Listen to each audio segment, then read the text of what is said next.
Hello friends, welcome my channel. আজকে আমি বানাবো নারকেলি পাবদা। নারকেলি পাবদা বানানোর জন্য পাবদা মাছগুলোকে খুব ভালোভাবে ধুয়ে ওর মধ্যে নুন, সর্ষের তেল, 1 টিস্পুন সর্ষের তেল, নুন, হলুদ, লঙ্কা গুঁড়ো মাখিয়ে রেখেছি। 1 ঘন্টা আগে এটাকে ম্যারিনেট করে রেখেছি। এখন নিয়ে নিচ্ছি একটা ননস্টিকের কড়াই। গ্যাসের ফ্লেম অন করে নেব, করে নিয়ে কড়াইটা গরম হতে দেবো। কড়াই গরম হয়ে গেছে, তো এখন নিয়ে নিয়েছি এর মধ্যে তেল। আমি সর্ষের তেলে করছি রান্নাটা, আপনারা চাইলে সাদা তেলে বা বাটার দিয়েও করতে পারবেন। আমি এখানে 2 টেবিল স্পুন নিয়েছি সর্ষের তেল। তেলটা খুব ভালো মতো গরম হয়ে গেলে তারপরে এর মধ্যে আমরা পাবদা মাছটা ছাড়াবো। পাবদা মাছটার গায়ে যেহেতু প্রচুর পরিমাণে অয়েলই থাকে, যার জন্য মাছটা তেলে দেওয়ার সঙ্গে সঙ্গে খুব ফোটে, সেই জন্যই আমি এর মধ্যে সর্ষের তেলটা মাখিয়ে নিয়েছি, কাঁচা তেলটা মাখিয়ে নিয়েছি মাছটা ম্যারিনেট করার সময়। এই দেখুন, এবারে তেলটা গরম হয়ে গেছে। একটা একটা করে মাছ আমি এর মধ্যে সবগুলো মাছ দিয়ে নেব। এর মধ্যে আমি এখানে 400 গ্রাম মাছ নিয়েছি। তো আমি 400 গ্রামে আমার এখানে 5টা মাছ ধরেছে। তো 5টা মাছই আমি খুব ভালোভাবে এর মধ্যে কড়াইয়ের মধ্যে আমার ধরে গেছে, যার জন্য একবারে বেঁধে দিচ্ছি। আপনাদের যদি অসুবিধে মনে হয় তাহলে আপনারা দুবারে বেঁধে দিতে পারবেন। মাছগুলোকে দিয়ে 3 মিনিট হয়ে গেছে। এখন আমি মাছগুলোকে উল্টে নেব। আমি একটু কড়া করে ভেজে নিলাম। আপনারা চাইলে কিন্তু একটু আগেও উল্টে দিতে পারেন।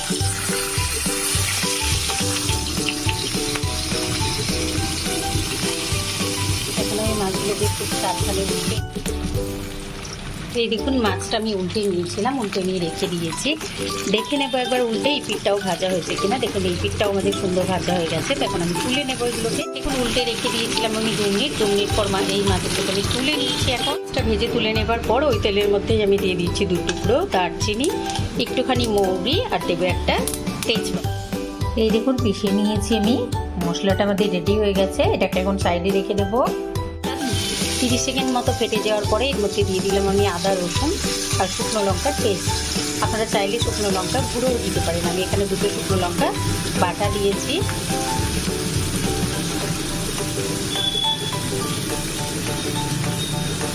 এক কাটা আদা, 10-12 কোয়া রসুন আর নিয়েছি আমি 2টো শুকনো লঙ্কা নিয়ে এটাকে পেস্ট করে নিয়েছি।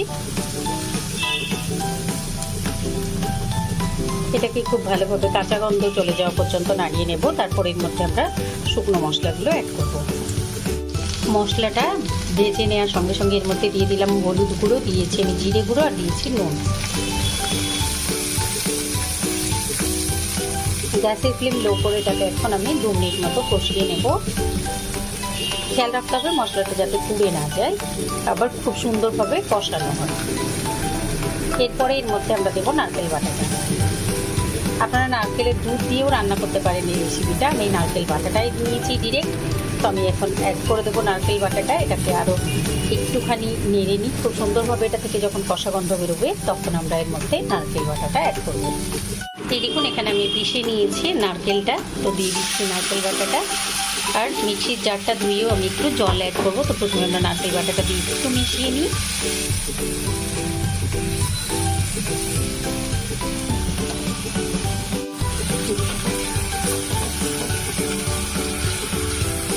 দেখুন নারকেল বাটাটা দিয়ে খুব সুন্দরভাবে এটাকে কষিয়ে নিয়েছি। এখন দিয়ে দিচ্ছি মিক্সিটা দিয়ে জল।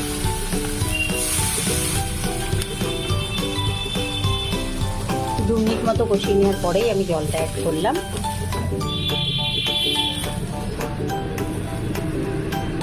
আমি আরও একটু জল অ্যাড করব যেন মাছটা ফোটে। দেখুন জলটা দিয়ে দেওয়ার পরে আমি দিয়ে দিচ্ছি একটু গরম মশলার গুঁড়ো। এবার টকবক করে ফুটে গেলে এর মধ্যে ঢেলে দিচ্ছি মাছটা।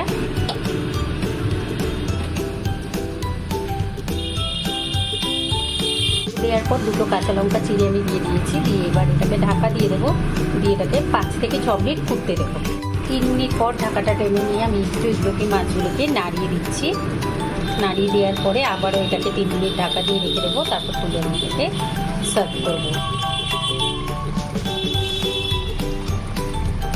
গ্যাসের ফ্লেম অফ করে দিয়ে আমি এবার এটাকে তুলে সার্ভ করে দেবো। তো আপনারা অবশ্যই, এই দেখুন আমার রেডি হয়ে গেছে রেসিপিটি। এখন আমি তুলে সার্ভ করে দেবো। তো আপনারা অবশ্যই ট্রাই করবেন, কমেন্ট করে জানাবেন, লাইক করবেন, আমার চ্যানেলকে সাবস্ক্রাইব করবেন। Thank you.